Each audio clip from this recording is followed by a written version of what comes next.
If you've ever felt guilty by how much time you've spent shopping online, stick around. In this video, I run through one of the best time-saving foundations when it comes to online shopping. And if you stay until the end, I'll share a bonus tool with you. And if you don't know who I am, my name's Krosch. Over the last decade, I built thousands of AI workflows and automations for business, and now I'm helping individuals build their own personal automation systems and build a better relationship with their devices at the same time. So this pillar is called Smart Shopping, and it's the third pillar in my personal automation system. What's important is not to confuse smart shopping with deal hunting. This is all about separating the decision from the purchase so that the watching becomes someone else's job. And the problem here is that you don't actually want a cheaper price, but you want to get your time back. What's interesting here is most shopping isn't a buying problem, it's a watching problem. It's having too many browsers and tabs open, comparing across them all and never making a decision. It's falling for that impulse buy. When the price drops, you buy the item, but you might not have needed it anyway. And then there's discount fatigue, having your inbox filled up with sales and promotional emails, you can't even read through all of them anyway. So the key foundation here is to separate the decision from the purchase so that time does the hard part. And there's 3 rules that underpin this. First, you want to decide what you want before you start watching. Then you want to outsource the watching to a tool. Finally, you want to respect the calendar more than the price itself. So the reframe here is that smart shopping isn't about paying less. It's about paying less of your attention, which is far more valuable anyway.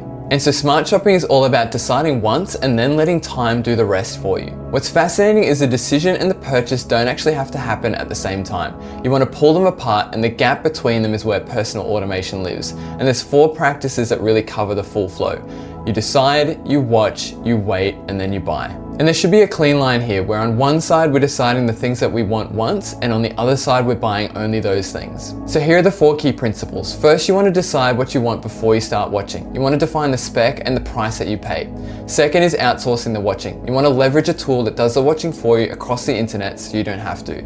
Third is respecting the calendar more than the price. See, the right purchase at the wrong time is just stockpiling. You want to buy when you actually need it. And then finally, you want to apply a 24-hour rule. Sleep on the purchase, and when you wake up the next morning, if you don't want it, don't make that purchase. And what's interesting here is smart shopping is a pillar where personal automation buys you hours of your time and attention back. But here are 3 areas where smart shopping can actually break down. First is the great deal trap. Seeing something at 40% off that you actually don't need still means you're paying 60% of it. Second is a watch list sprawl. Having multiple watch lists is far too hard to manage, keep on top of, and action. And third is discount as permission. Seeing every sale and promo come in is just an invitation to take advantage of it. So here's my 7-day roadmap to creating your own smart shopping system. On day 1, you want to decide 3 things that you want to watch. Define the spec and the price you'd be willing to pay. On day 2, you want to set up the watches. You want to utilize a tool that automatically searches the internet for these items for you. Days 3 to 6, just trust the watcher. No opening tabs, no refreshing, and no checking. And on day 7, you want to review the watches. If they found a match, just sleep on it, and the following day you can decide whether to purchase or not. And smart shopping needs the other 5 pillars to actually work. For capture, the I might want list has to land somewhere before it can be watched. For routine, well, smart shopping is routine pointed at spending. You decide once and you watch forever. For signal, quiet hours protect the close. The alert respects your 11 o'clock silence. For cleanup, it audits the purchases smart shopping made, monthly in cold daylight. And for reflection, the monthly money pass is where the loop on what you bought closes.